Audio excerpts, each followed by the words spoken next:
সূর্যগ্রহণের জন্য যেই কটা রাশির কথা বলছি তার মধ্যে মিথুন রাশি প্রথম রাশি। এই সূর্যগ্রহণের মিথুন রাশিকে বিশেষভাবে শুভ ফল দিতে পারবে। আর্থিক লাভের সুযোগ তৈরি হবে, কিছু গুরুত্বপূর্ণ কাজ শেষ হতে পারে। তবে কথাবার্তার মধ্যে সংযম রাখাটাই বেশ ভালো।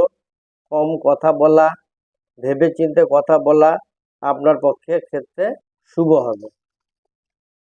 নেক্সট হচ্ছে কন্যা রাশি।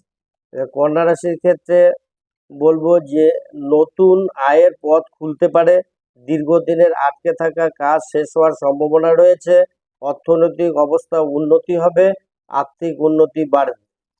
এবার আসবো মীন রাশির ক্ষেত্রে। মীন রাশির ক্ষেত্রে গ্রহণের যে সময়টা, সেই সময়টা মীন রাশির জাতকের জন্য এই গ্রহণ কর্মক্ষেত্রে সাফল্য ইঙ্গিত দিচ্ছে। বহুদিনের পরিশ্রমের ফল মিলতে পারে, পাশাপাশি কোনো সুখবর বা শুভ সংবাদ পাওয়ার সম্ভাবনা রয়েছে। নমস্কার।